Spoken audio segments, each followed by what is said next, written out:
Good evening, everyone, and welcome back to yet another SpyParty Masters Championship 2023 cast. The Champions Rounds Robin is ever going, and we have another game to cast. I'll be your host and caster wrestler, joined today by Slappy Davis. Good evening. Hello, hello. Really excited for this set. I'm just, we'll just see if Graash is able to break it, but I guess we'll be talking about the players before we jump into that. Yeah, indeed it is Graash versus OP, right? And sorry, not sorry, Graash versus Rav. Excuse me. But we have the group standings as shown currently on screen. So, firstly, in the group that we both reside, Sauerkraut has forfeited the tournament, and thus the previous matches that they had against Sauerkraut, they're both null and void. And with that standing, Rav has the sole win against OP Rights, quite a massive win at that. And basically, with either a win or a tie, will almost guarantee himself a win, guarantee himself out. Even now, win is obviously going to put him at the top of the group. A tie in this case, unless Graash goes 15-1 versus OP Rights, he's going to be first in that regard as well. And if he loses to Graash in this match, he'll have to watch the result of the Graash versus OP Rights to determine if he's going to be first or second. Awesome. And actually, I don't, what was the other set? Just to maybe give us context. Who else did Sauerkraut play? Sauerkraut played Rav And before they Graash. dropped Graash. And how did that set go? Sauerkraut beat Graash 10-6. Gotcha. Okay, so what's interesting here is that so Graash, just in SpyParty things are not always transitive, of course. There's really fun instances where there's lots of intransitivity between what players are strong versus other ones.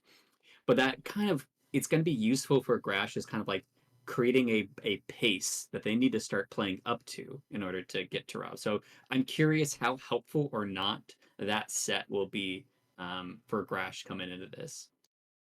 I mean, speaking of Graash going into this, we guess we can talk about the players' profile a little bit and how they did in this year. So, Graash, as you can see on screen, apart from the Ruby Division Championship and SML, which didn't count for any SMC points, has been consistently going into the quarterfinals of each event and yet failing to proceed further in.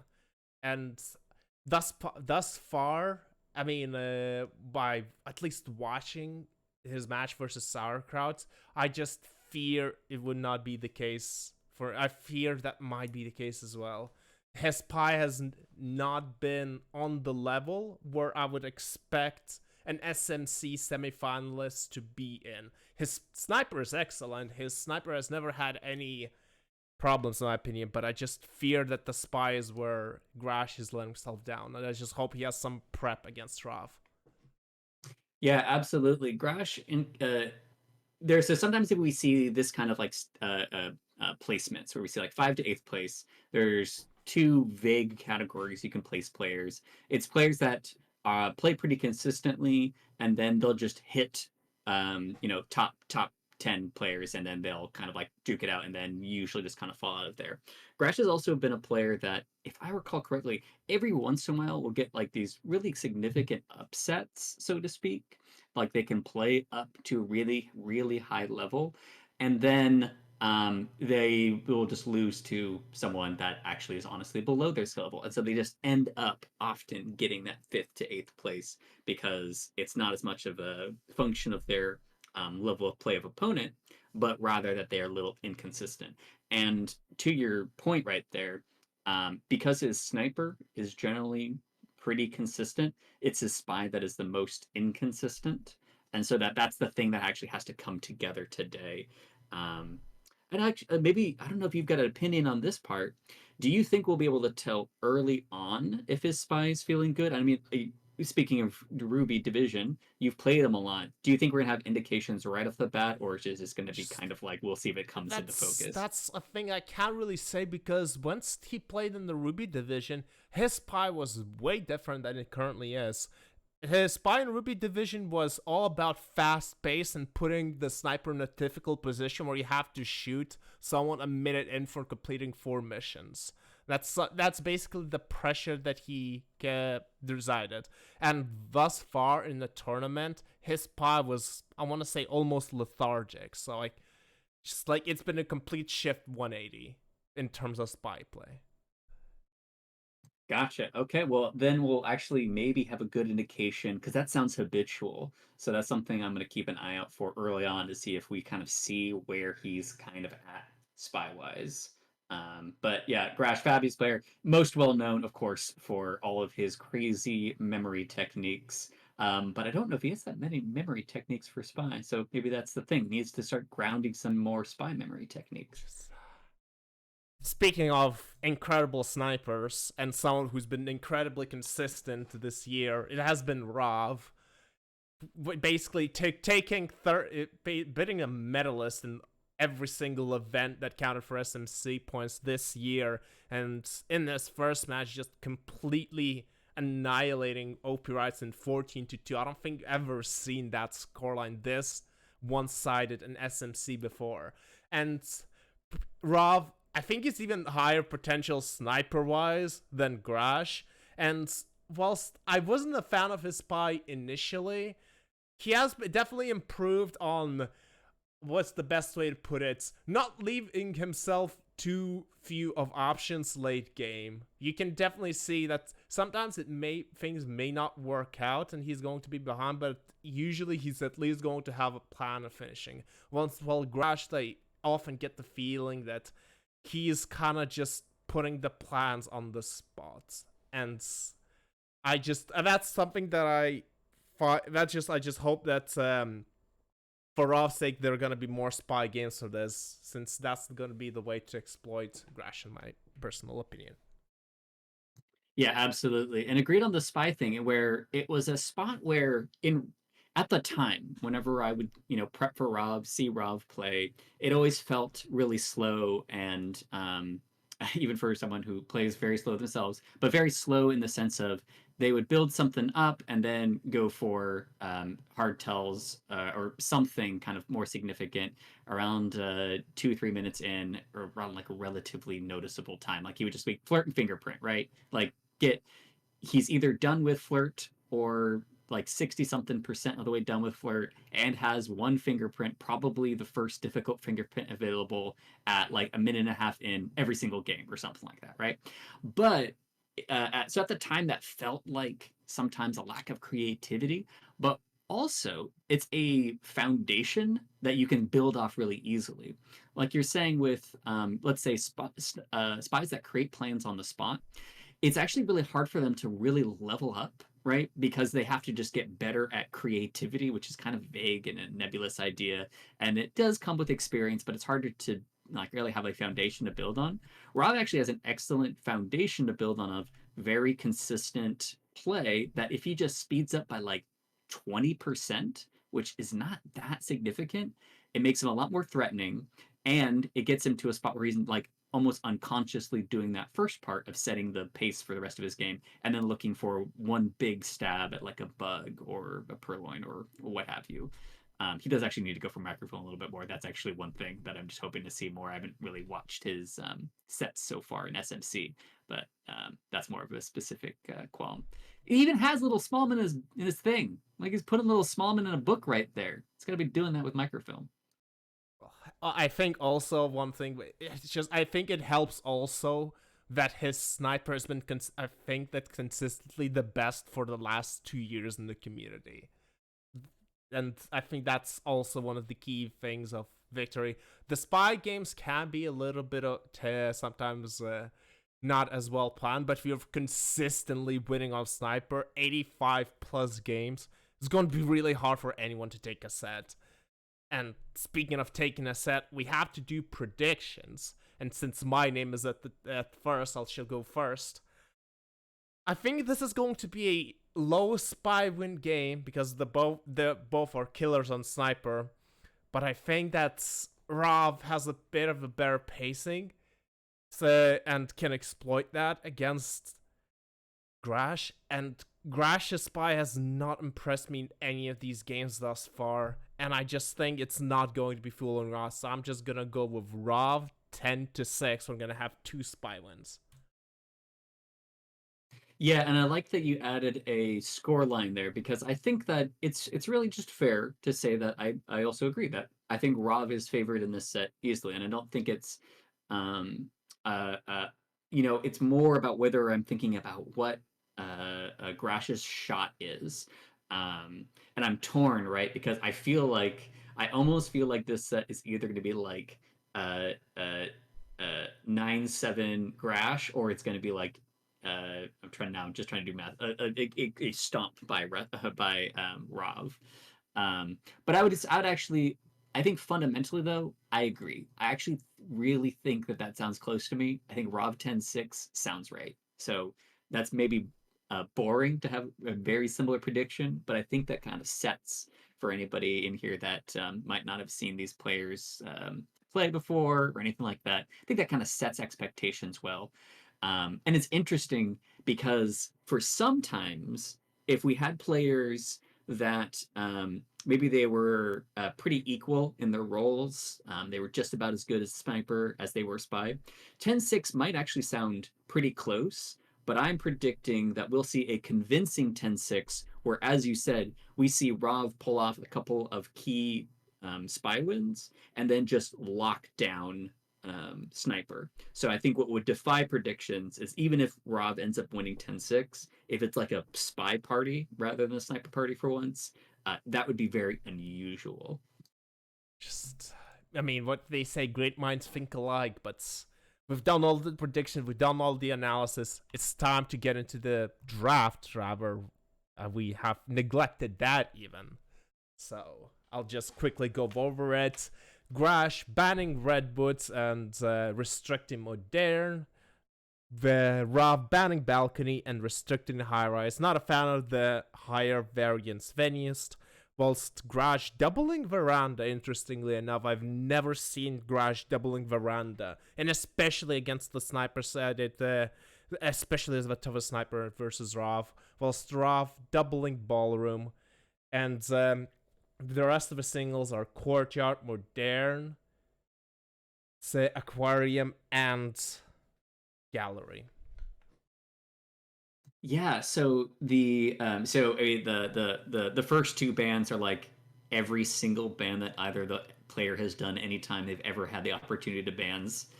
So they obviously are just banning into what they're practicing, right? I actually don't remember if Grash's Restrict was always Modern. You might.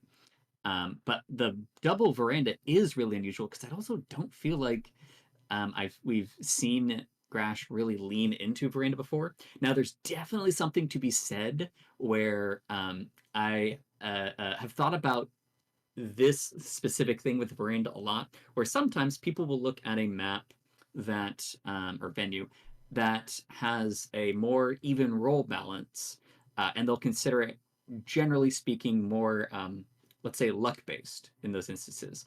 That actually is not always the case, because let's say there's a map. So venue, I don't know how I ever get rid of the map thing, but if there's a venue that is extremely one-sided role balance, sometimes what that means is you actually have to get lucky to win as the other one. Oh, did we flip it? Did Rob pick Veranda? Yes. That would All make right, a well, lot my more whole sense. narrative is getting totally flipped, but I'm still going to say that sometimes super high sniper win rate maps can still be more luck based than one where they actually have more opportunities. And so that's going for me. But that does make a lot more sense, because I was like, I don't think that Graash likes Veranda at all. So that's like such a weird left field pick. The bands are correct in this instance. Just on, I don't know how I got those mixed up. I was wondering, like, there's no way that Graash picked the Veranda. I was double checked it, and yes, it was just shown completely on the screen. But I think with that, I think I'm ready to the games finally. All right, let's get into it. Yeah, indeed. It's gonna be Rav spying first the Seek on Ballroom. This is Graash's double. Let's just correct that for the third time. In 3, 2, 1, playing it. And that absolutely makes sense. Graash really likes ballroom, and I think it's going to have like a lot of practice in on it, of course. And I want to see a highlight on Seek. Oh, he's actually waiting a little bit to talk. Normally he would have talked by now. I think so. This is funny. This looks like Rob is reacting to the perception of himself, right? That you highlight the first like two talkers in a bunch of different CCs, right? And you'll probably get Rav.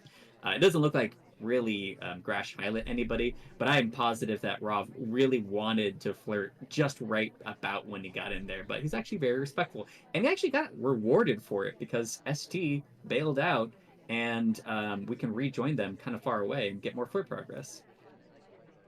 Indeed, I think also Rob is reacting to the previous set that he played versus OP Rights, where he was sometimes just getting highlighted for initial first talk. So, especially first flirt, rather, if someone's close nearby. So I guess he's just kind of thinking, oh, that Graash could do this potentially too, so I would be a little bit more patient with my flirts. Could this? I think this could also be a situation as similar as that. Yeah, absolutely. And of course, something to always bear in mind about Graash is that uh, Grash's highlights are going to be strange because it's not necessarily where Grash's attention is. Graash commits a lot of things into mnemonics and little memory pockets and packets. We don't actually get the green flirt there. That's actually really going to throw Rov's pace off. And so, unfortunately, I think we're going to be that situation that you talked about earlier, where this is going to be one of those really slow games, even though it had the chance. And weirdly, it's because we just hit no greens, I think, at all. I don't actually remember if the second flirt was green cross conversation. The second flirt was green in the cross conversation, but the third one was not. So is the first. It's a minute 20 left, and we don't even have flirt done. And rushing 3 missions is never easy, as we're going to request a purloin. Yeah, and it's going to be, let's see if Grash's timing is in here. So it is going to be a white purloin. We do get marked up here. So let's see the lowlights come off. This is something that Graash in particular practices a lot is memory on purloin chain. So if he's on top of it, it just looks really bad. I would say that this is looking like the kind of game that Graash wants. He just has to not shoot someone. Jackson has been moving around a lot this game. Jackson actually went to statues, I think was one of the first statue goers, and I'm pretty sure he's finishing in specs here. So if we're really worried about the purloin here for Jackson, this might be a little bit of a hold. We'll see what the banana bread looks like. We're swooping over to actually check, make sure swap hasn't gone off there. Banana bread. Doing fake banana bread, we're taking off sound, but an immediate shot onto us. And that's just a quick 1-0 start from Graash. Yeah, I don't think Rav knew how critical it was to actually make sure that Salmon was in there. I think Salmon was, I mean, speaking from actually also, of course, that he's the only other highlight in there. It looks like Salmon was going to Windows though, so it ended up probably not mattering. That game was probably lost. It took a long time for us to flirt and then white Purloin, so it's not like we really ruined a good opportunity or anything like that one. So not too much worse for wear. Yeah, but it's still the very early on in the set. I don't think you should be able. You should stress as of yet. But Graash stepping in on the spy side now, playing as Orange. Sorry, in 3, 2, 1, playing it. All right, we're gonna get and so it's funny. We're not gonna quite get close enough that we can two flirt, but that means that we're gonna have a little bit of flexibility about where our next few flirts are placed. We're gonna hang out in this conversation. I think we're just gonna pace this out because we don't have the ability to two flirt. We're gonna get another flirt in later and grab it in there. So let's look at the rest of the party. What's going on here? We kind of have these two conversations that have like took hold, and Ambassador is going to be sitting in one for quite a while. We're going to go to inspects before we actually finish that flirt. So we actually hang a lot of time in that one conversation circle, but we are going to get all the inspects in this one visit, even though there was a decent amount of whites in there because Orange has a long statue hold animation. And I don't mind this from Graash actually, especially someone against someone who statue highlights. Sometimes you're discouraged from even going there, but sometimes you just have to make the sniper honest and make sure that he still tracks those highlights. And doing at least the first thing in a set, that could be a good way to gauge on how much heat that highlight will give you. I'm curious if we're gonna bug on the way out of here with this drink.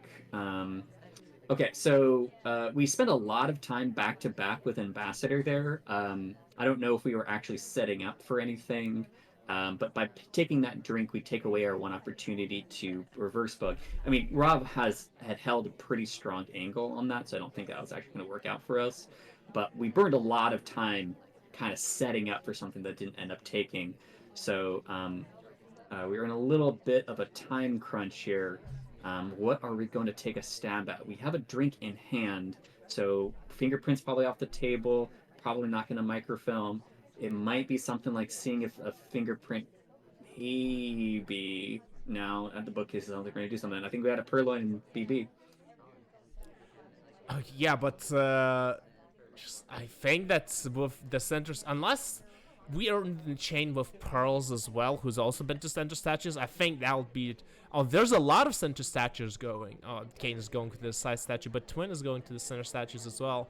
So potentially a lot of people that could be in the chain if we get a real banana bread and we just finish Flirt. But 45 seconds left is not going to be an easy finish.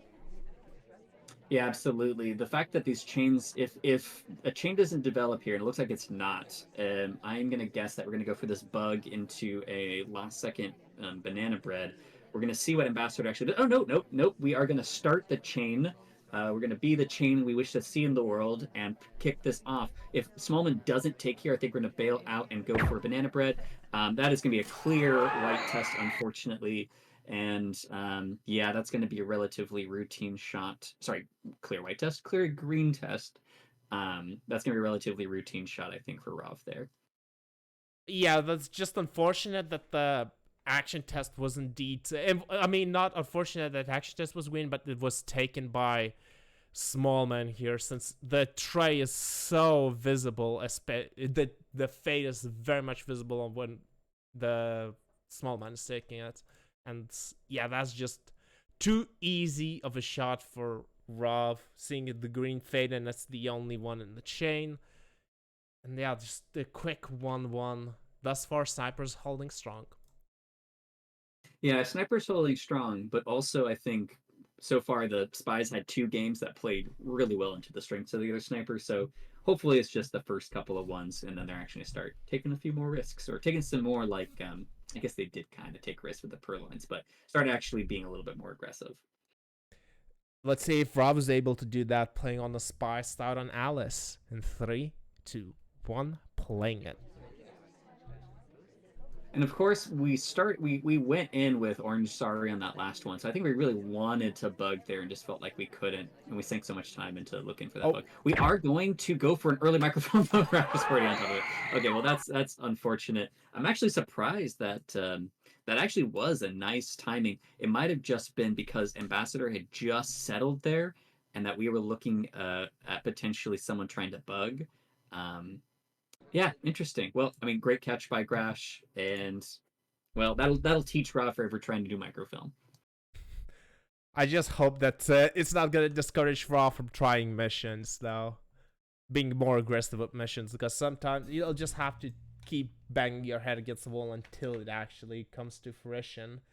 Speaking of coming to fruition, let's see if Graash Spy is able to break the Sniper wins thus far, playing as Queen. In 3, 2, 1, playing it.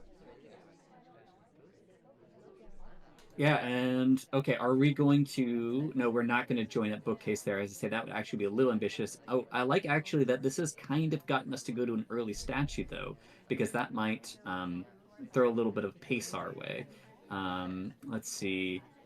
We're not going to do anything too crazy here. Looking at Ambassador. Ambassador can get forced out. And then no real reject chain. So not all that much to do yet. Although perhaps we can position ourselves for this fingerprint, which it looks like we are doing. Oh yeah, Oh, that's not a briefcase go. Kill him, Rob. Kill him. Use your etiquette. Even if you know that could be an illegal etiquette, there's no reason immediately to shoot, especially this early on. We go to the same statue yet again. Maybe we tried to go for the center one, but we misstep. I'm not sure. I don't think so. I think, but I feel like Graash kind of intentionally went for the same statue after fingerprint as a way of going down. I just think, do you think Rob cares about that kind of stuff? I just don't know if that's going to be beneficial at all. Same statue stuff. Yeah, that's the thing. Sometimes you can get some heat off of you if we just can't get this to do so before destruction target leaves. But I was mentioning, sometimes the behavioral snipers will reward that for maybe not a low light, but just a neutral light, just saying, okay, you're doing something that no spy would really want to do. But I don't think Rob really cares, and I've not seen many who have actually rewarded those little etiquettes. Right. Go ahead. No. Go ahead. I was just finished. Oh, sweet. Okay. Well, then, one of the we had this interesting path by Queen next to Ambassador, and Rob actually rotated left around it, meaning that I don't think Rob actually saw that we did not bug. So I think we're actually in a really terrible spot here as Queen, if that's the case, because one of the other things that happens is if you double visit the same statue, and it's versus a player that doesn't really reward it, sometimes it also makes you stand out more, though. Just because you get put into memory, it's like, oh, this person went to the same statue twice. That's interesting. If this is a purloin, this is definitely being hounded by Rob. It actually ends up not. That's like the second rejected purloin at a painting that is not actually green test. So we are very ostensibly showing actively idling, so to speak. And I don't know if we're getting anywhere. Actually, though, if we could get away with this book, we actually aren't getting looked at all. Okay, we're actually going to go for the time ad instead. Okay, so I think we are not thinking we're going to get away from this book, but that the time ad is actually the significant feature here. Now the slow beeps are coming off. I want to mention, the previous content that we just had was a fake. Now we get a real, but before that, only Orange Star had real, and she's going to get knocked out. Again, not a lot of real in this content, only a couple of highlights of us. But even with this, I just don't see how we're finishing. We still need 2 flirts, we still need an inspect, and potentially a swap. I imagine this transfer is going to go to blue. I don't see any other place where it could go. We can go for this bug. Yeah, and we're getting stared down pretty close. Oh, that's a really interesting lean. We really blocked out the arm in that one. Like obviously the lean is there. I think we're just gonna get shot for this book put back. But yeah, I think we're just. I mean, I keep saying I think this is happening, but nothing's actually happened. Okay, well, Rob knows taking away for OT. That's what's happening at least. So now that we're in this really awkward spot, how do we? Like, which finish do we want? Okay, it is going to be just flirt. Yeah, we tried flirt, but unfortunately Rob was all over that. I think we definitely must have seen the bug. Maybe it's... I could even give it damage if maybe we didn't see it, but I can't imagine as such. You could even with that pillar... Go ahead. I think we did get away with the bug. I think we didn't get away with the microfilm. Because I feel like Rob it would be not sure about the OT test. I think actually it would have been, let's see, it's hard to tell on clock, but the bug happens at with 7 seconds of slow time left. So if that was our 4th mission, unless Rob had an incredible mission count on us and was absolutely sure that we needed to do the transfer as well, I think that was actually a bug that I think we got off, which should hopefully encourage Graash to do more things like that. Yeah, I guess you're right. That was still a nice bug, but again, I just don't think we left ourselves time for anything else. And even with that time out, we just didn't have the time. Yeah, absolutely. With that, we're going to one of the biggest venues, Veranda, 5 out of 8. Rob on the spy side, playing as Irish in 3, 2, 1, playing it. Something I do like about Rob's play there, though, is that he really used the advantage that you get for a late. We get an early flirt here. Are we going to stick around in here? We actually have to. That's the thing about verandas. You actually have to get cooking. But if you time add late and it's green, like a good chunk of that time, like 20 seconds of that time add, was in the OT beeps, and so the spy does have that time. They don't automatically lose, but it's in that super comfort zone where the sniper knows when they get to shoot. And so basically, I guess what I'm trying to say is, if Graash knew they needed to do that time add, they had to actually do it significantly earlier, because Rob is actually really on top of like what the strategy around green time adds is, what allowances they get, because they really like used that, which I really liked. 60 again, slow and steady, 65% on the flirt. We could have had a potential opportunity for a bug there, but maybe Rob is deciding I don't need to risk an immediate death this early on. There's probably going to be more chances, and I would tend to agree with that, as we're stepping to green boogies. I don't think this is a fingerprintable one. We're gonna do a transfer. It is a green test, and it's completely behind the conversation circle. There's no shot that Graash have seen it. I think we got away with this clean. Yeah, there's no reason to risk an immediate death on Veranda Spy, because you can just take that death later on. You can take that death at 4 minutes in, you can take that death at 4:25. There's all sorts of wonderful ways to just get shot on Veranda. It's like, why waste it on that beginning part? We are probably, I'm going to guess that Rob, so Rob, sometimes when he plays Veranda, he just does the thing of like, against some snipers, the best thing that you can do on Veranda is just BB when there's lots of people in the conversation, get the best Perlin you can, and let the sniper overreact. Sometimes Rob has leaned into that previously on Veranda, so I'm really glad that he is actually putting something out there by going for an early microfilm here. 99% on the flirt, unfortunately. That's actually quite annoying for someone who's a little bit behind pace. Just, that would be a nice brochure for Veranda. 44 different ways to die, and this is one of them, a white purloin. Yeah, we're not going to see the fade.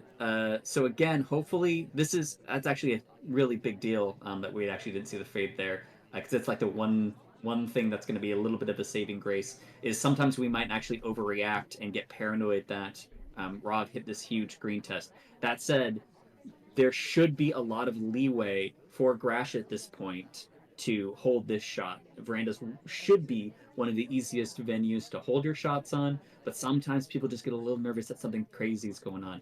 Rob honestly might want to see if they can sneak a time ad in. I don't see the other other people that are highlights actually doing enough. Yeah, minute left. We have a purloin, and we're gonna finish flirt here. But yeah, I don't see, if we don't get a time ad, I don't see us ever completing, and a likelihood of a civ shot is so much less when it's a 5 out of 8 venue rather than the 4 of 8.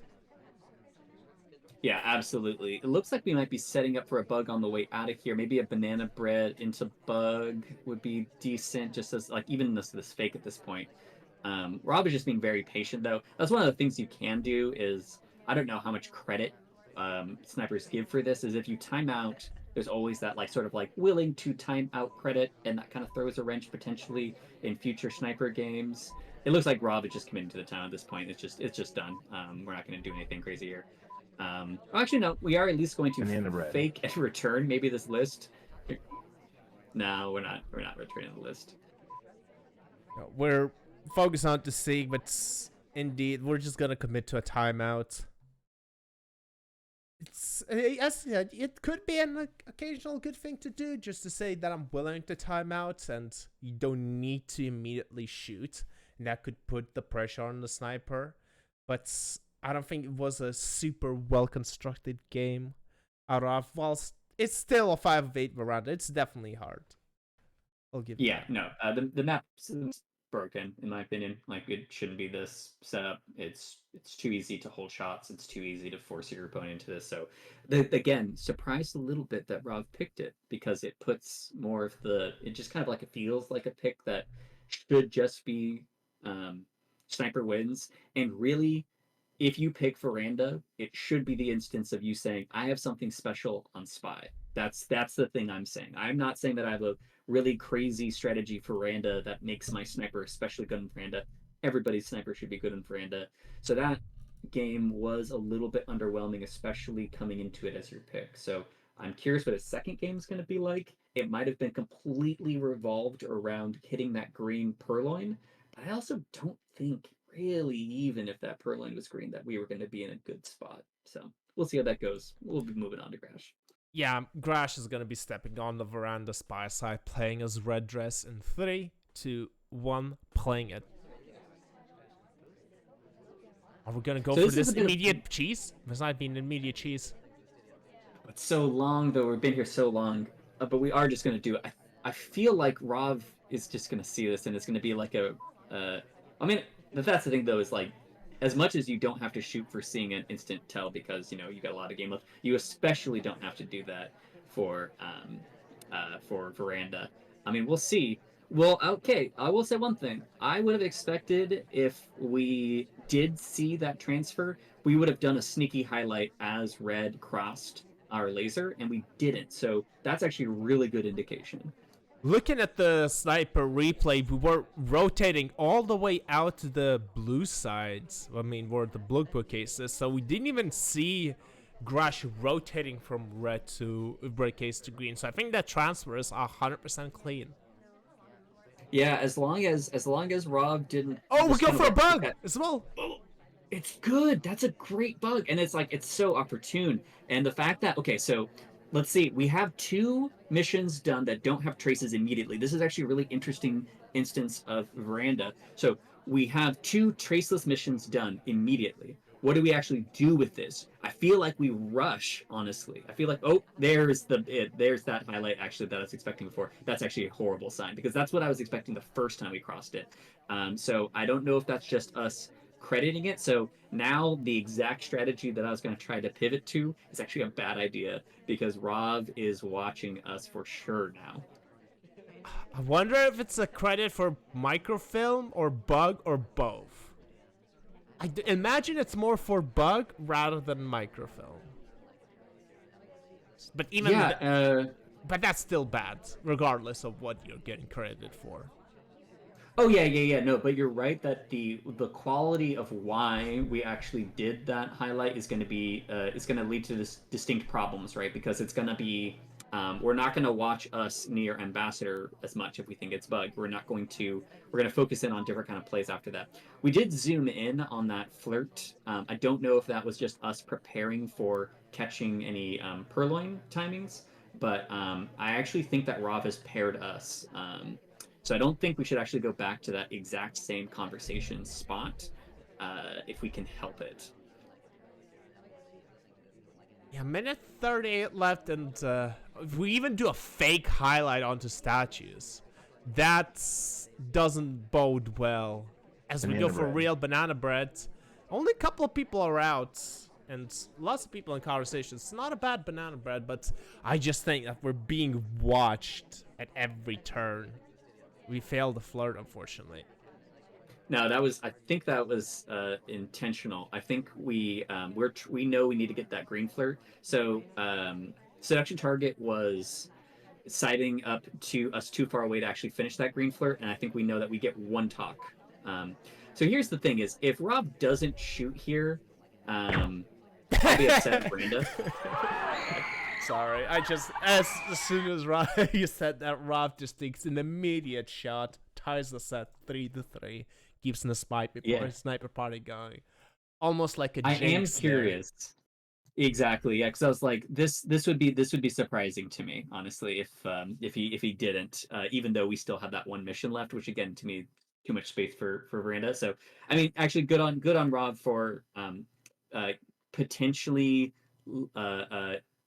missing a flirt earlier on or something like that. The mission count was there.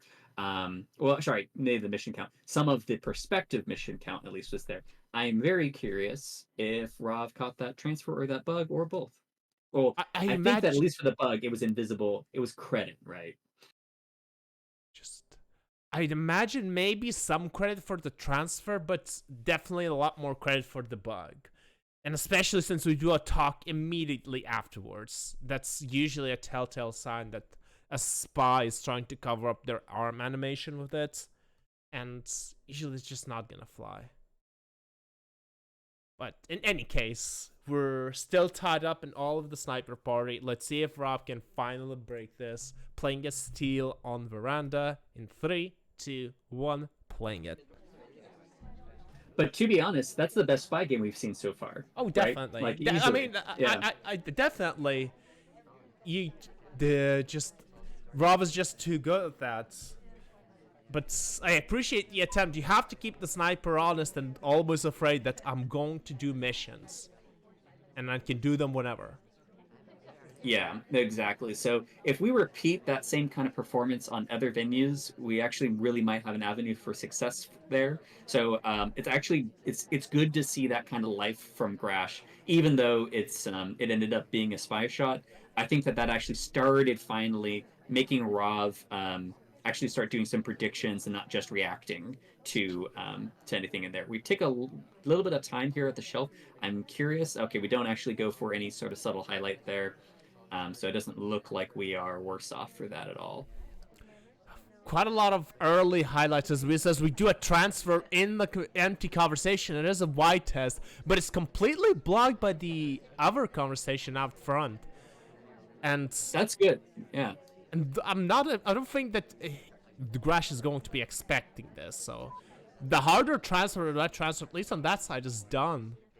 And that could be an avenue towards a finish. But again, it's still 5-8.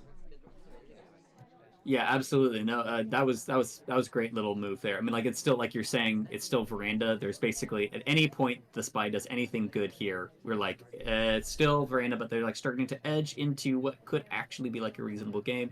I really like that little move. I think that's a fabulous use of the uniqueness of veranda, which is those conversation circles that cover some of the back part of the venue, in which they sometimes force out rotations. Usually the rotations are forced for swaps only, or if a Purloin's back there or if Ambassador's back there, those caveats notwithstanding. So it's nice that we pressed ourselves up away from where the bookshelf was, and even if we had like a green book, we took ourselves away from that shelf and just did that in that conversation. I just really liked it. You can only do it. Well, ooh, did we have a flash? Like, we had a flash, but it wasn't on a spy. It was on Ambassador. So Graash seems to have somebody in mind. I'm just wondering if that could be some sort of memory technique as well. Are we gonna go for? Oh, that's fair. Could be a timeout here into a blue bookcase. Yeah, it is a green one as well. Yeah, unfortunately, maybe we might be seen at the time ad spot because we were also near Ambassador and Toby. So honestly, a little bit of a risky time window, no pun intended, to do that time ad at that window, because there's a lot of attention being thrown at that side. In the meantime, we do get a green transfer animation as well, and that mission is done all of a sudden. The party blocking it completely. Toby with an interference as well. There's a fingerable statue behind Rob that could be one way to finish, but there's also a bookcase here as well for that. Yeah, absolutely. This is looking really. If Graash wasn't throwing a flash because somehow they picked up on something here before, we do make a wide swing to do that highlight, and possibly to check swaps. We are checking the swap a lot, which is interesting for a spy who hasn't visited multiple statues. That's actually a really dangerous noticing for Rav there, because I'm actually a little bit worried that we threw 2 rotations in for a non-inspected finished spy. But here we have a fingerable statue that is going to finish inspect as well. And for 45 seconds, it should be easy. Never mind. Did we break? I guess so, but I have to check for this again. I was on the spy side of things. We did. Yeah, we broke animation. Like I think we were also being watched pretty closely. So I think that Graash was capable of doing that shot, but we broke animation. Oh, I wonder if we took banana bread at this point. The DA is at the bookcase, and it's not exactly sure if they're going to come into a conversation nearby in like 20-30 seconds. So if we're seen chasing that DA, I guess I wonder if that could provoke a shot as well. But I think we got the transfer away clean. And Graash could be a good enough sniper to shoot for 4 known missions, rather. Yeah, both of these last 2 games are the best spies that we've seen from either Rav or Graash. So I'm actually really happy to see that. Now, of course, it has been SpyParty the entire time. So it's strange to compliment the spies in that way, but I think that similar performances for both of those players on they did that on Ballroom instead would have actually really started putting a lot more pressure onto the sniper. So it's good to see at least there was plans there. It was a coherent plan. I liked it. But good job by the snipers. This is the first one I also feel like, all right, good job, snipers. You were able to find the spy. I'm actually giving you credit rather than just being kind of like those other shots were kind of like, oh, just being on top of your normal game is good enough to get to those games. Indeed, but we will move to the final game of the first half, playing a small man, Graash on the spy side, in 3, 2, 1, playing it. Yeah, Smallman's interesting on Veranda. I actually like throwing that in there every once in a while just because it doesn't feel like it uses up your Smallman credit because it's not like a broken Smallman map. And the other thing is one of the ways in which you can win on Veranda is just a straight up dance. It's actually a pretty good dancing map. It's just that so often people end up finishing at statues where they can't really dance around. They just have a swapped statue in their hand or they're finishing last in specs. So I'm like, hey man, it's $1,000 tournament. I'd say do it. Just get up to like 4 missions where there's like a huge mission count on you, and then just I don't know, throw a bug in there and see if you can wiggle your way to a win. Oh, we do go for a bug, but we just do it tad too late, and we don't get it. I don't know if that was close enough. We can check on the replay if it was, but I don't think that was close enough. Oh no, that was close enough for maybe a couple of like half a second. So really hard bug to commit to. Yeah, it's too bad because it looks like we would have been fairly clean on that. I mean, it's too bad if you get a bug and it got caught, or if you don't get caught because either way you're just better off. But I think it's going to be what is that low light for? That's an interesting low light for Rav on Twin. Is that really that good of a bounce? Rob doesn't take that many lowlights like that. I don't know what happened there. That's interesting. Especially on Veranda. Yeah, but Veranda's not one of the pathing venues where you get a lot of lowlights. As we go for real contact, very good contact, only a couple people out. Yeah, no, excellent contact. I mean, all the main thing that is going to burn Disney, who's grabbing a statue at the time. But no, that's actually really good for Veranda, which there's so many things that people can be grabbing. So that's going to be throwing some pressure. So if Graash notices that there's this much, that there's still this many people in play, this might be the time to do a purloin with like 30 seconds left if there's a nice chain. Now, Smallman's not the best purloiner because it's always so apparent when the offer is being made to him, but wouldn't mind that at all from Graash. We're going for a sneaky time ad? Oh no, we're not even on the pads. Oh, we're requesting a drink here though. Yeah, we gotta wait for Toby to. Oh wait, are we gonna cancel this request as it comes closer? No, we're not. Okay. But we're highlighting for statues. I wonder if that's. but it was right when we came in. It was right when we came in. This just feels. This great. But the timings window is working out. The timing window is going to be almost perfect. Can we get to another set of statues that quickly, though? Actually, I honestly think we should not go for this nesting spec. We got to go for bug. We got to get this bug in. But the bug's so far away. The Perlin gets taken. The swap is going to be happening right now at the same time. Let's like bug and dance. Come on. No. Oh, unfortunately, no dance for your entertainment.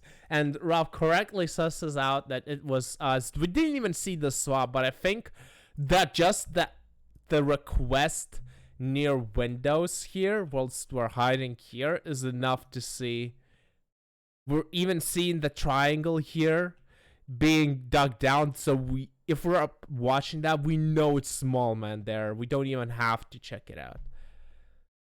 Yeah, no, agreed. It's an interesting play. You're right about the triangle in particular, where because Smallman is the only one where that triangle dips down, that the height is both this. Oh yes, you can hide in that corner, but let's say you did that with like Alice or something like that, like a smaller character that doesn't have that dip down that you can kind of tuck away in that corner. That's a fun little play that you can do in there when the sniper is selling out to one side.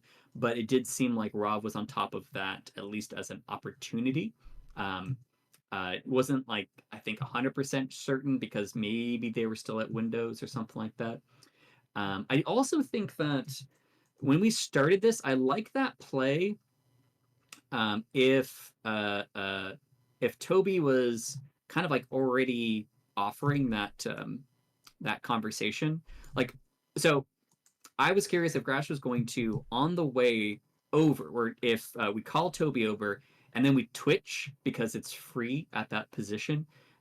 Toby re-offers to like Wheels. Oh no, actually no, never mind. Wheels and Jitter both have drinks. Never mind, that wouldn't have worked. But anyways, that's an option for people when there are drinks nearby. You just do a little Twitch, and Toby will start offering nearby, and then you can call over right after, like, let's say General gets offered. But it is actually true that conversation was all drunk up.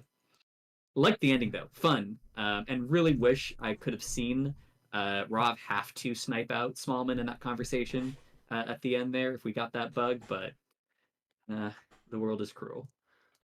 Yeah, but with that game ended, we are indeed at halftime. It's thus far has been SpyParty all the way, but at least in the last 2 or 3 games, I want to say that was just a better sniper than a poor spy. I think that the players both had cold feet coming into the set, on their spy at least, were not willing to do anything risky whatsoever until the very end where they kind of forced to.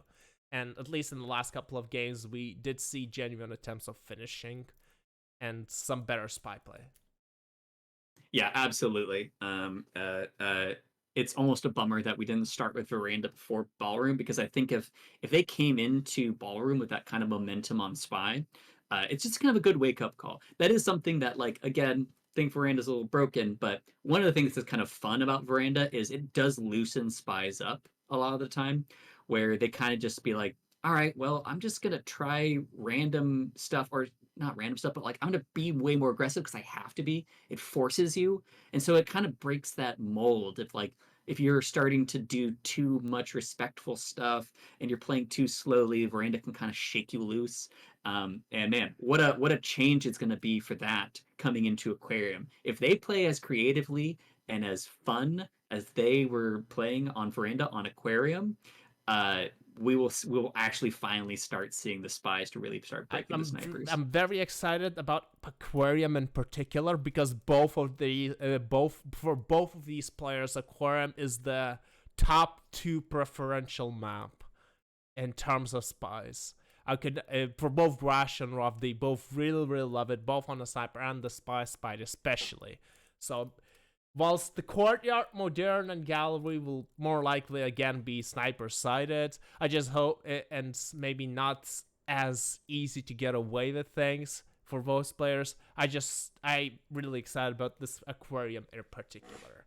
And I think absolutely. With that said, it's time to go back in, all tied up 4-4, Rough playing on the spy side as Queen.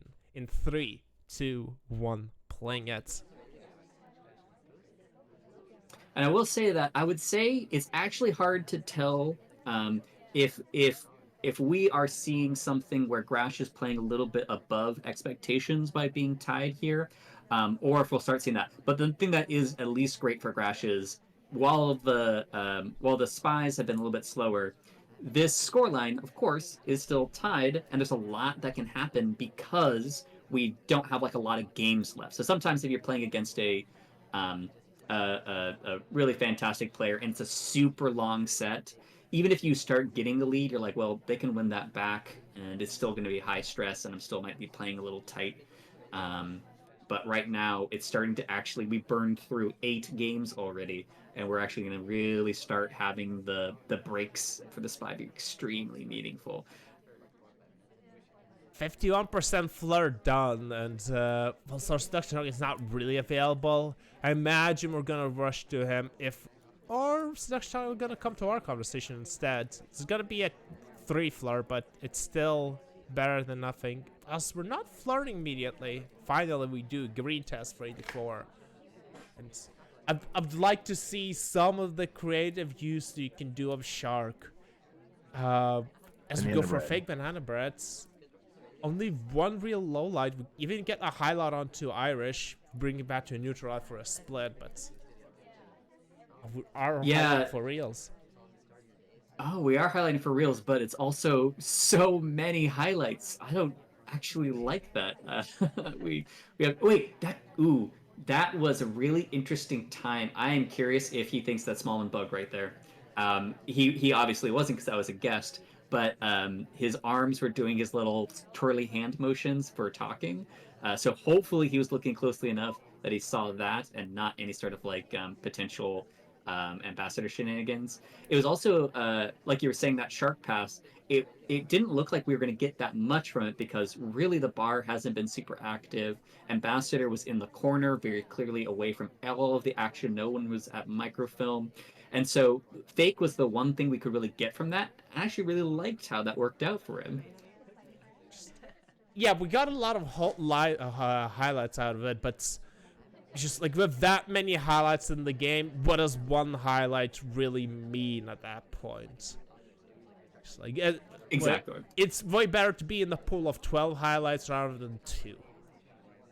This is an interesting thing. Would you rather? I'm trying to think. There's probably a number where it's like you could either choose to be not highlight, so either neutral lit, or you get like you plus 8 highlights or something like that. Like I feel like of those two situations, I would rather be one of 8 highlights than neutral lit along with everybody else or something like that. Because I like the fact that they're juggling a lot of people at the same time. It means there's all sorts of possibilities for civ shots. It means they're watching them if they go to statues. I just like this position, except for the fact that we've done nothing with it. Yeah, we've been quite literally standing the exact same position for almost the entire game. I want to say the entire game. We haven't done much with it. I think we're just trying to frame someone, but if you don't really interact with anyone, how can you frame someone? You're just hoping for a civ shot that may never come. As we have 15 seconds left, only Seduce in our pockets. A lot of people are out of conversation as well. Banana Bread does come up, but that left so many lowlights. And yeah, I don't see a finish. Yeah, that's just timeout. And with the quite we were zooming up to Small Man to see if he was going to do a shark walk, but fortunately for Graash, it wasn't the case. I would have been so upset if Rav got rewarded and got like that random. I think legitimately, if that had happened like a second earlier, where that shark was in that position and it looked like Smallman was bailing out, that was a shot maneuver. Graash was going to shoot Smallman because they thought that was the last opportunity they had. So Rav, as that game was a little like obviously frustrating to watch because you're like, oh, there's all these opportunities. That was just like a cheese, basically, kind of like in StarCraft or something like that, where it's just like you're all in from the beginning on a civ shot and you just legitimately do nothing. The thing though is just I feel like we could have put ourselves out there just a little bit more when we could see that not much was happening. But I mean, I think it almost worked. I think Smallman really almost got shot. Yeah, it almost were, but not by anything that what we did. Because we entered this conversation at this exact spot, 3 minutes 48 seconds, and we quite literally proceed to stand there for the entire game. I don't think the snipers at this level are just going to randomly sieve shoot if you just do basically nothing at all. Even though we were quite close to it, Graash was on top of it and was ready to shoot if overtime beeps did came off. So I think that was just, I want to say, the most uninspiring game thus far. Yeah, it's definitely when we were inside of it, it was uninspiring, but I can see where it sits in a strategy. I do think that after not much, like let's say we were just hanging out there doing nothing all game, and then somebody with Purloin comes up to us. Like we're kind of like fishing for some stuff. But that said, it's an interesting just way to play aquarium where you just throw some of this in there. That felt like a game in like a 20 game aquarium set, right? Like if you're just like really practicing aquarium with someone and you're just in there for like an hour or so, you do throw that game in there. You throw something like there in there where you just like do like a hard like force shot, and maybe it was some of the momentum coming from veranda where like, oh, I'm doing all these crazy plays, and then a full stop of momentum, an absolute backlash of momentum. I kind of get it. The thing that is still bugging me is you wasted that on aquarium though. Like I get that on a map where maybe you feel like you can't that's your best chance at winning at Spy is forcing that. But on aquarium, I feel like Rob's actually pretty good at aquarium. So that's my main bummer there. So agreed. And it ended up being a very boring game. Let's see how Graash is going to do. This time playing a Seek on the Spy side of aquarium in 3, 2, 1, playing it. But yeah, it might have been just part of an overall a well-balanced diet of games, but we'll see if that actually pays off. So later on, we'll see if it pays off in the sense of if we go for a similar kind of play like that, where we send someone with a purloin or something that has just like really done nothing, and there's more doubt in the sniper's mind and Grash's mind about that person being sent. We get an early flirt and we bail out to windows. We were hanging out here for quite a while. We might be waiting for Shark to come back to do a time ad. Nope, we just spent a really long time at windows. I think we're waiting for a seduction target to sell somewhere since she was bouncing about all over the place. And indeed, that's what we're doing. Hopefully this is going to be a 2 flirt. That always helps to alleviate the pacing issues. And indeed it is. Yeah, and I fully expect that we'll see a very different game on this one, especially because it's kind of like this, almost like this random number generator at some point. Ooh, we are really watching that bug closely, where if you hit a 2 flirt, it's kind of like, okay, this is one of the games where I can just throw this pace on. We're going to go for a contact here. It's all right. I'm curious how many other low lights. Oh, we'll go for a bug, though. We do go for a bug, and it's actually really good timing because it's when we're going for a swap Rob was considering. Well. I think we're going to go for a swap, and we're just going to dare the sniper to shoot at 2 minutes. Okay, we're staring it down, so we know it's a threat, and it is going to be right at that spot. Are we going to? Oh, it's just too much. It's too much for Rob. Did he have any visual thing, or did that just feel too much like that's exactly what Graash would do?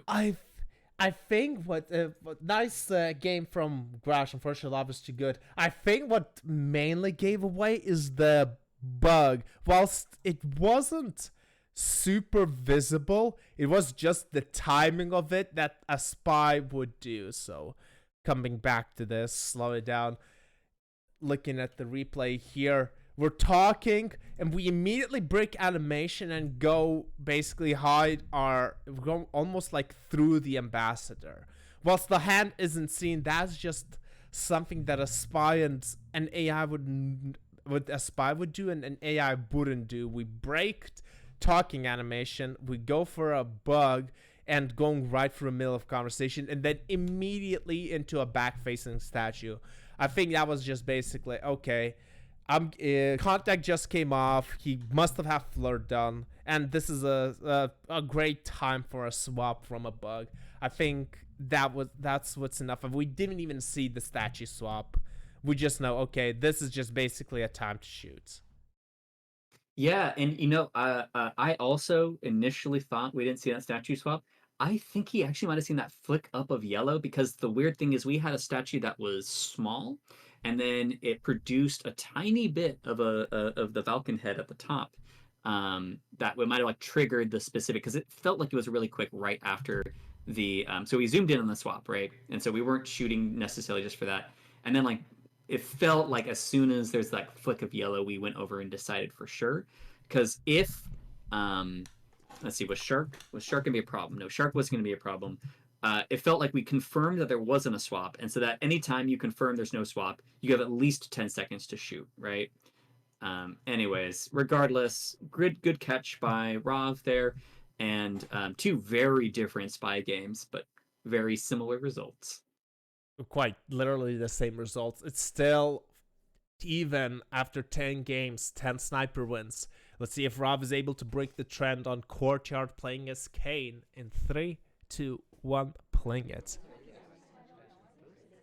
And I thought that this one's custom. So this one is slightly more guess. Oh, this is an immediate. Okay, we got to catch this. We have to catch this, Graash. This is what Rav opens with on Courtyard. I'm curious to see if. I like going into statues, though. I mean, it'll be unfortunate for us because we can't tell whether or not the timeout or not. So we're not going to be able to get both inspects here unless Rocker puts down right away. It seems like we're going to be initiating that first, and we are not going to have inspects done, but we're not losing the highlight yet. Yeah, looks like we're keeping the highlight. I'm curious if Rocker actually could have been done with inspects, and actually looks like she's going statue to statue anyway. Oh, she's going to send a star statue. Maybe. Oh, we're looking for a swap, but no swap has happened. Spy didn't initiate it. Didn't that look like a swap though? Like it's gonna be. Oh, that looked like a frame for a swap from Rocker. As we're she would be framing us. Did we just leave? We didn't get the inspect. We didn't get the inspect either. Oh God. Rob is not happy. Oh, so bad. Yeah. Okay. Well, I mean, it's not that bad because now it's like now it'll look behavioral, right? If you go back to the statues again, you've seen every statue that there could be in the entire venue. It feels like, but that's a bummer. I think we just got flustered there. I wonder if when we were going in there, if we were just going to try to dip and do a statue pad play, try to get the flirt in, and then maybe not even pick up at the statue yet. I don't know. It's a bit of a mess, but I don't think that we are really that suspicious yet. We're just really far behind on missions. Even the crazy action that we just did. Indeed, we are far on missions despite the white time at which I don't think that was even caught. And I think that basically Graash saw that a little bit too late, and you never really want to highlight for a late time at since you don't know exactly where most of the party guests are going. So you just go, okay, I'm gonna take this one on the chin. I'm gonna play a longer set as we're finally finishing flirt, and we immediately leave for the statues for the 3rd time this set. We do, and so we are finally going to be finished these inspects. Oh, and it's got a difficult fingerprint at least, so we do actually benefit somewhat from all of the statue visits that we've gone to. So now we do have inspect, seduce, 1 fingerprint in hand, presumably a banana bread. So, obviously we'll be looking for that last fingerprint, and we've kind of played strangely, which could either hurt our case or help our case. It's hard to tell where Graash's attention really is being put. It doesn't feel like we're getting that much undue attention though, so this is feeling okay. I'd like to have a contact sooner rather than later. Unfortunately, that SDA is out of conversation, the other one, so it'd only be us and Rocker here that has a potential real. I'll reuse Lolit. More people are coming in, I guess. We reject the drink. Is this gonna be a contact bug? I think Ambassador's gonna leave. We do go for a bug, and that's just immediately seen. Graash has all over that, and it's up 6-5. I'm curious what would have happened if we went for. I mean, I guess one thing that was a bummer is that we might have been hoping that the briefcase would get returned to Ambassador. Ambassador drops and then leaves, but unfortunately, Ambassador left before dropping. So maybe that actually was our best play. Just an odd game. I know we would have wanted those like 20 seconds back we wasted at statues. Well, actually, probably more than that, including the first ones. Um, so not a bad plan, just some like unfortunate timing technical issues for Rav there. Yeah, I wonder if I guess I wonder if we go for that difficult print that Irish was going to drop at that briefcase. I wonder if that was going to be our avenue of finish. Of course, it's always hard to tell. She may return. Ambassador may go to a conversation. She would return. In that case, we generally don't have a plan, so I don't mind the bug. But Graash is all too good at catching those. He's proven many times this set. And thus far, snipers still keep going strong. Indeed, we're at what 6-5 now. 6-5, and yes. Sniper Party so far. Yeah, this is obviously. I mean, there's only so many opportunities left. What are the venues after this? Can you remind me real It's quick? Modern and Gallery. So it's Modern gonna be Gallery. rather Okay. Gallery and Modern then. Gotcha. Okay, so I would say that honestly, all of these venues have opportunities for Spice to win at kind of an even clip. I don't think that any one of those really stands out as being particular. So it's not like there's a lot riding on this, because sometimes if some venues are coming up where it's like library, and let's say if Ren had been played, it was like, okay, this is Grash's one big opportunity to really flip this. It's not his one big opportunity, but it's a good one. So hopefully he's able to try to do something. Meanwhile, Graash is going to be stepping on the spy side, playing as Irish in 3, 2, 1, playing it. Thus far, his spy games were a lot different from Rav, at least on the later rounds, so I'm just hoping that for Graash's sake, at least one of them will work. Because at least genuinely been trying to make them work. Yeah. And actually, I liked that that opening from Rav with the time ad cuts against, or goes with, I actually should say, goes with some of the ways in which I think he'd approach Courtyard, and I think as long as he gets away with it, it just suits him very well. So I did like that. Oh, unfortunately, we do not get that Seduce. That's actually a bummer. That's going to be really annoying for our timing on a map like Courtyard, where you really hate just hanging out in this conversation circles for forever, because it's burning away the time in which you need to do your one specific big move of usually Bug or Fingerprint or Purloin. We do go respectfully in that conversation. We're not trying to jam ourselves next to Kane here when we go for the first thought 27%.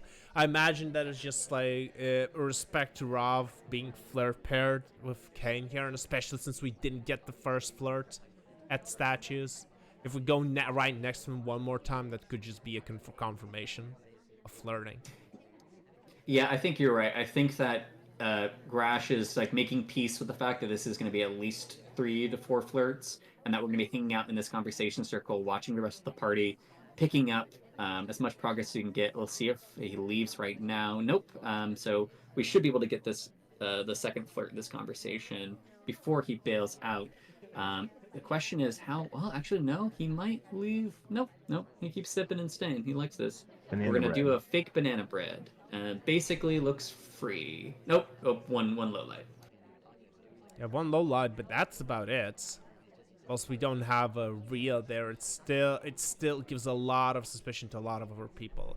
Don't mind this position, but we still. Oh, we can't give it back to the conversation. Oh, we go for a green time at, and we bail immediately. Yeah, I'm curious if, because nothing else is really happening at that time, Rob might be attending more attention towards time ads than normal. So I'm actually a little bit worried for Graash on that time. I do think it was necessary. So good on Graash. It was the timing that they actually had to hit. They needed to do that sooner rather than later, because they weren't even close. Seduction Target bailed on us at that conversation circle before, just as the timing window was coming together, and then went way across the venue. And so it was something we needed to do. Oh, white purloin, danger alert. Danger alert. Banana bread. And that's just an immediate shot. What was that, like a second or third white pearl line for Graash this set? She's not gonna cut it, unfortunately. And so obviously we had to hit the green there because if Ra was on top of rejects, so Graash was trying to do the thing of sometimes the first rejector is a lot less likely to be the spy because if they're watching the chain, they don't want to be the ones that initiate the chain because there's a higher than average chance that the next person is going to take the drink and then it's going to be a two-person thing.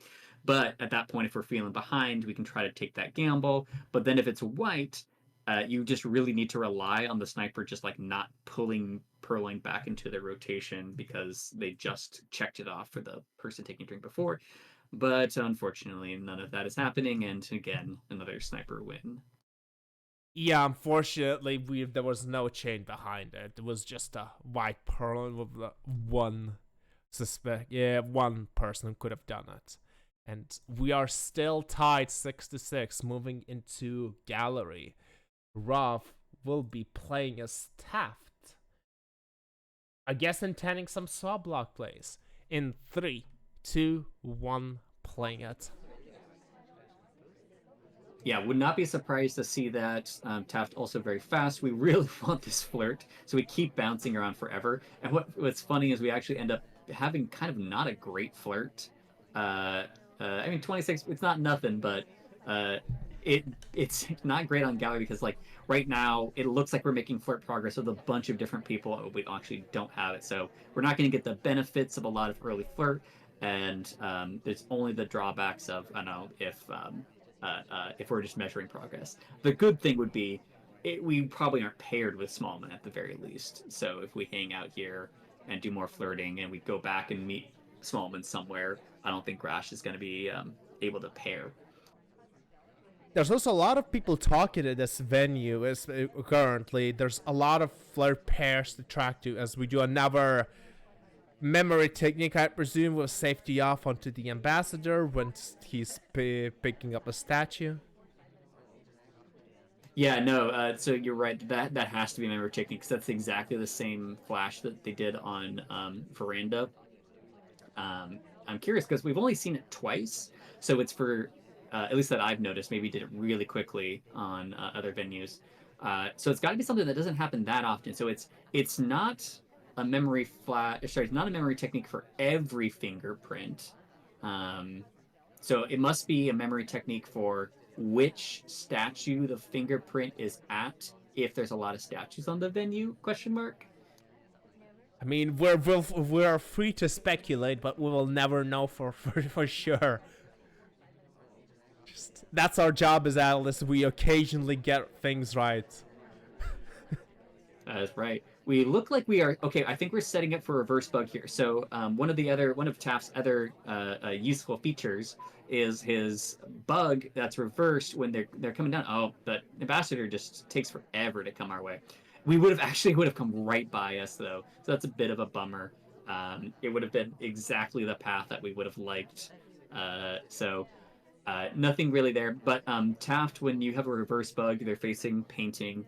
An ambassador comes by, you stick your arm out, but your entire arm is blocked by your beautiful, big, lovely vest and belly. And if you don't catch the hand coming back to clasp to the front, you get it basically for free, except for the behavioral tell. Yeah, that's. I think it was Rob setting up again. We're standing right. We're gonna stop talk here and go for a bug. I imagine. Oh, the ambassador is almost in the correct position for a standard bug. It might be it. Indeed, it is. We're our highlight though. Okay. Hey, come on, like that. So obviously it was very visible. The kind of flip side of that is, it's also in a weird spot for someone to throw a bug in there.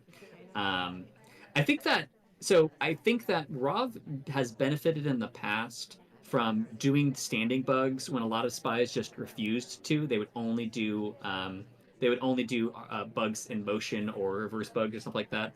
We're not going to be finishing here unless I'm wrong. So we're not actually going for the swap block pure play right now. So I'm curious what happens here. We might even just get shot if we can't confirm statue. I don't think we can. We might just get shot here. We It are is- going to be doing a green swap. Yeah, it's a green swap, and let's see who gets called for it. Is it gonna be small or is it gonna? Yeah, it's gonna be small man. No, who is? Banana Twin. bread. Okay, contact is off. Let's see if Rob is gonna pay attention to the statue. I love this. I love this. I love this play. Oh, but Oh, never it's not mind. going to work. No, sorry, Graash doesn't even look at the statue, just knows. I guess we just basically saw the bug as well. Just, okay, that Taft has done the green swap. And the overtime does confirm that it's in mission 1 cooldown. And Graash correctly finds the shot and is going back and forth in that seesaw of sniper wins. 7-6.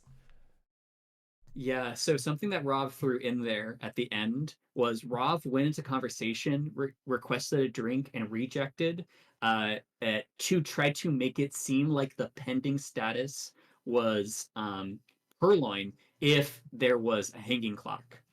And like, so, okay, if we were being watched and being worried about, call Toby over, reject the drink just innocently, and then maybe that throws some confusion that way because now the sniper is primed for hanging clock due to green purloin, not hanging clock due to swap. But the swap comes off before there's any hanging clock, and then the shot's just off on Rob. And I think that Rob was just dead because I think we just saw the bug, so that's just kind of unfortunate in that instance.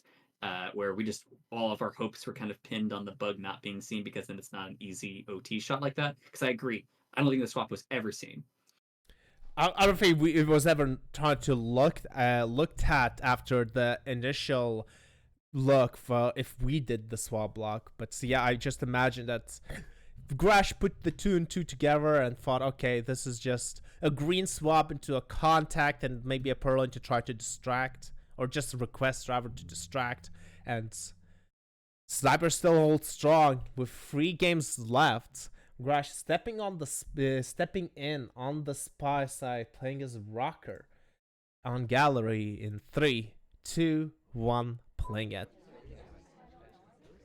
Yeah, but I do like that spy game from Rav because it was actually quite coherent as far as like the game plan. The main problem was timing, and that came down to the how much time we had to burn on Flirt from the very beginning.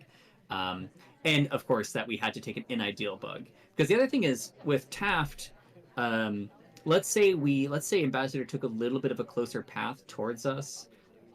We were angled on that one a little bit so that you don't get as much of the benefit from the self-character block of the arm.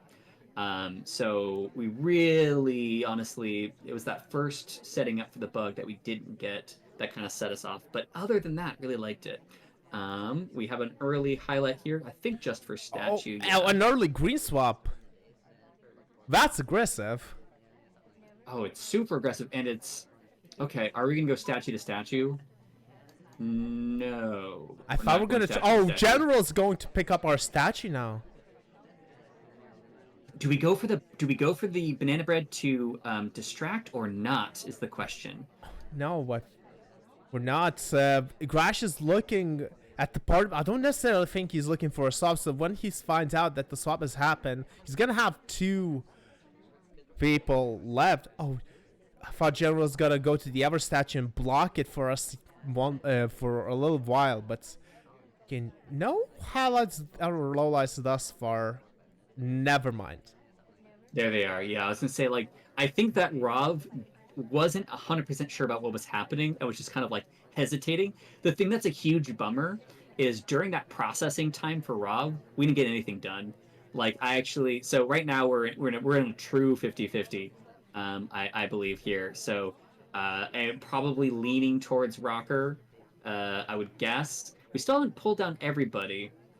I mean, we'll see what happens. This is more than likely still going to end up with Graash getting shot because, highly doubtful that General will go do enough stuff that we're really worried about them.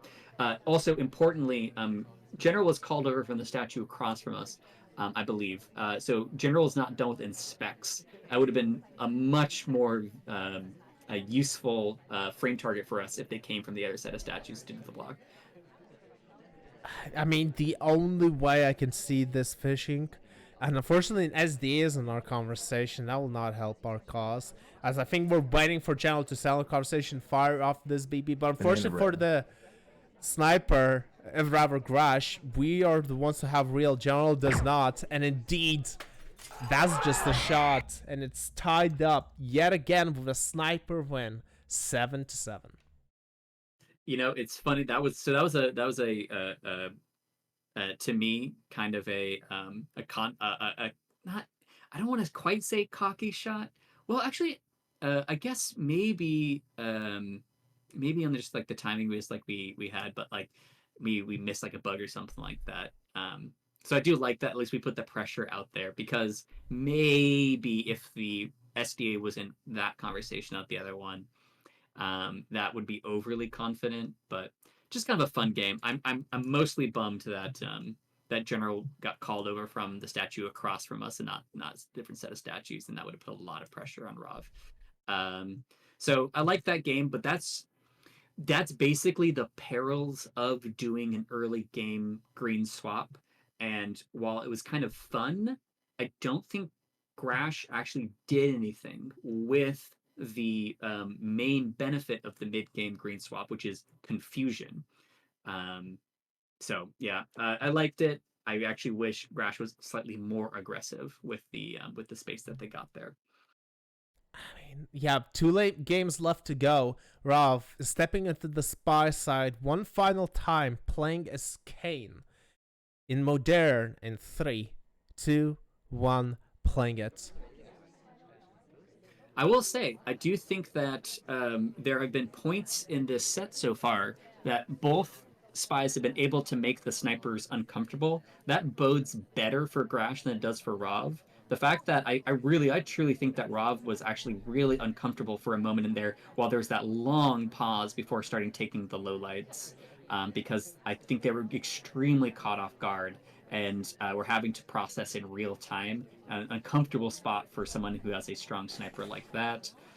So right now, I mean, it's obviously it's looking super. Are ties allowed in this format? I'm guessing they would be, of course. Yes, it is allowed. Ties are allowed.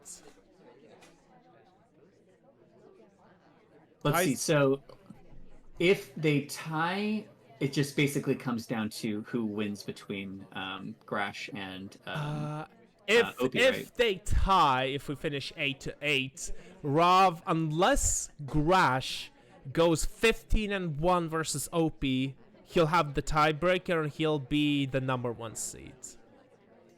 Gotcha. Okay. If so the Graash tie is more meaningful for Graash than it is for Rav. Yes. If Rav loses, OP could potentially get out of the group as well. With he could be out of the group even. Rav could be out of the group if OP does a massive win versus Graash. But if OP does a normal win versus Graash, Rav is still in and Graash will be out. There's still quite a few like scenarios. Match fixing where like if that happens, you know, and OP and Graash are like, all right, hey, if we plan this out right, we can just eliminate Raw from this tournament. Let's just fix this match, have this huge win. You go out in second, I go out in first, and then we'll just get this thing done. Eliminate Rav and let someone else win. I'd like to think that they wouldn't do that, but well, in the meantime, 2 minutes left. We have Seduce done. That's about it. No partial progress on anything else. No delegate. I don't think. Yeah, we're finally going to bar for delegate. There have been quite a few Purloin goers here as we get a highlight for it, but we are quite a lot of highlights for set Purloin chain. And yes, of course, they would never do it in especially a tournament like SMC. I could see it happening if they did it in one of the random tournaments, just as like a funny little thing that they could screw over Rav. But I will see if that even becomes a relevant point here, because Rav is unsurprisingly playing a little slow. We do have the Purloin in hand, so of course this could take a big jump at any particular point. And we went into a conversation with the DA, so we might see a contact send pretty closely together. I think that's gonna be the avenue towards finishing. I don't imagine we're going to finish any other way. We do delegate. We don't go for a banana, but we do go for a fingerprint, though. So maybe we're electing to do a contact another time, but this Purloin is gonna be very, very close off. I don't think this is gonna take. At 40 seconds, it's going to expire. It's so close, though. Is it going to? I think it's expiring. Yes, it just expired. We've waited a tad too long. Oh my god. Well, I mean, so we can frame it as waiting a tad too long, but it's really like the thing with sending is, if there's someone in front of them, it just never was going to happen, right? Because they have to. It depends on where they picked to settle the person that went going there, and how long it takes for Toby to get over there. So let's say Rocker happened to go right up next to where the person before them went up to. Okay, we're delegating again to now Orange, and this one is definitely going to take. We have to do 2 other missions back to back, and we just not going to happen. It's a timeout. It's done. Yeah, Graash, Grav, the shake of the camera, realizes that he has no shot and just got a timeout. And with that, all to play for Graash. One final game, one final chance to break through Rav Spy. And he hasn't been successful yet, but the modern, while it's not the most likely of places, it still can happen.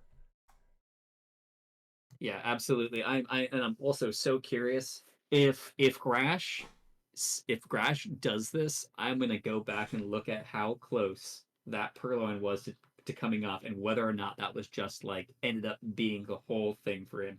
Like if there's some sort of insane series of events from here on out, where if Graash wins this and then Opie destroys Graash and robs out of the tournament, we'll be returning to that moment for that delegate timer of how close it was a lot. But there's still a lot of craziness for that scenario to happen.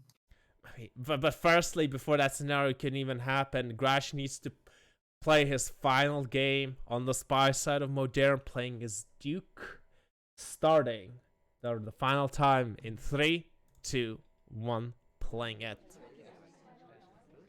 So this is a really strange position to be in.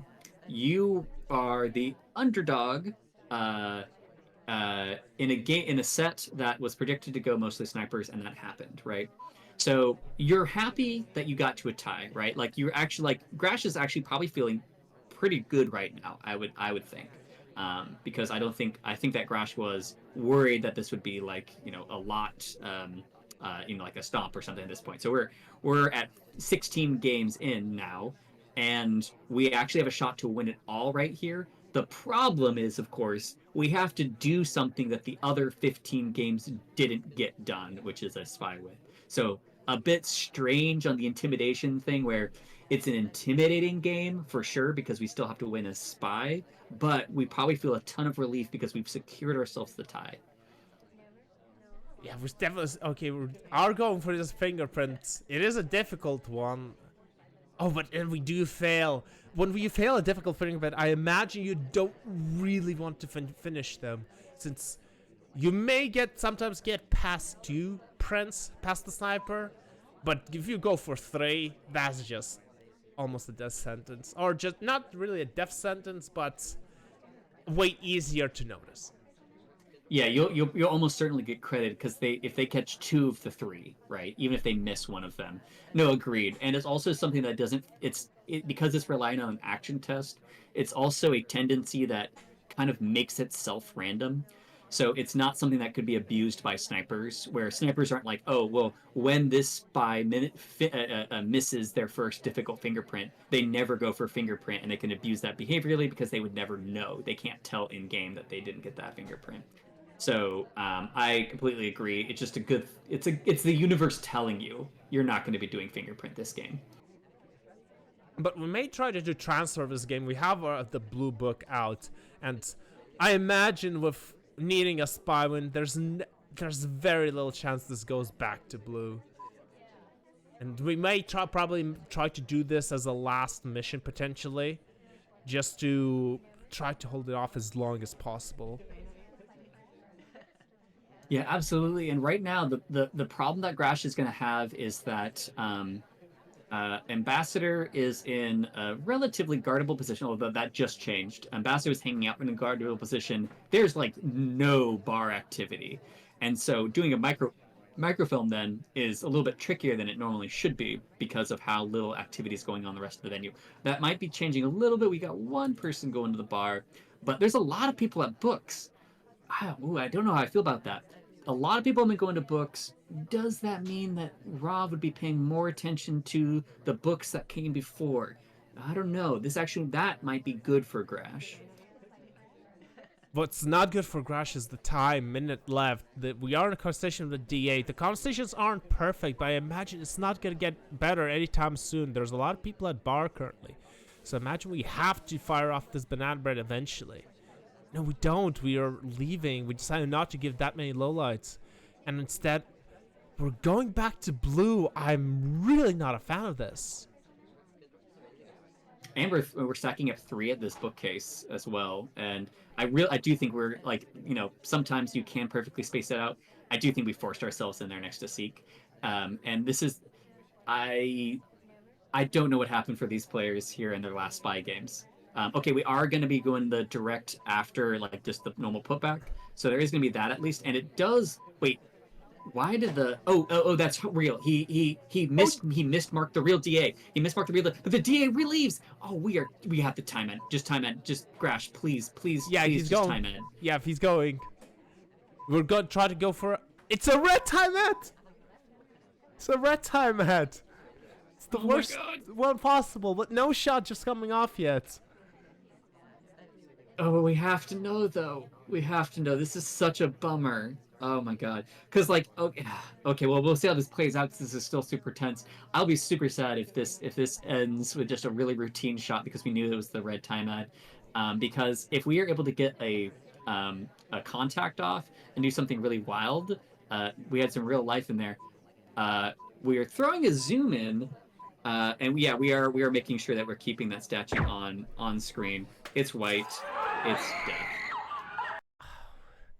And with that, the full sniper party is completed, 8-8.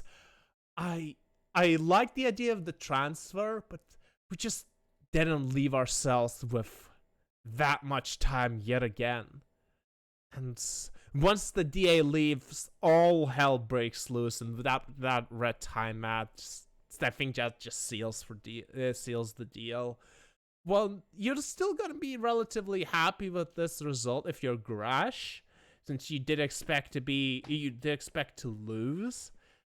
I don't think you're gonna be happy with some of the way you've been pacing on the Spy side, even if at least some of the games at the start and maybe at the end here. But maybe that's just nerves kicking in. Yeah, and I'm curious if there was any sort of... Because the one benefit of that red time ad was if Rav was like zoomed in on someone, lining up an OT shot, the 2 beeps might have been enough to maybe try to trigger a false OT. Like you used to be able to do way back, the famous Twitch thing. So maybe if Rob was like super nervous, that red time ad could have like become this really crazy moment. But unfortunately, it just seals our fate. Such a bummer for DA. I mean, I'll keep saying things like bummer and whatnot. We were playing really slowly. Both of these spies played extremely slowly for most of the set, except for Veranda. Like, God, they had such good spy games on their Veranda games, and then they just paced it down so hard on the rest of the set. Overall, that's not totally true. Aquarium, Graash put his pedal to the floor, but well, still, really nice, tight set, very even feeling. And the fact that it felt really even, I don't know if that's more of a great indicator for Graash or maybe a little bit of a bad indicator for Rav. Going to be hard to tell because Rav now is going to be comfortably going into the next yes, into the next still bracket, not right? Decided either first or second. Very likely first, unless Graash massacres OP even more than he did. But with that result, he almost guaranteed to go first out in group. I mean, but with that all said, the cast has been concluded, and I want to thank everyone for watching. I want to thank Slappy for joining me on this. No, absolutely. Super tight set back and forth. I mean, there is no more punch counter punch than Sniper Party. So always enjoyable.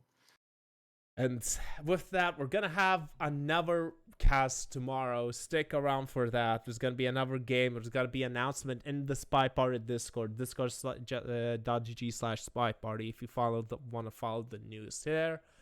And with that said, we shall see you next time. But until then, fare thee well.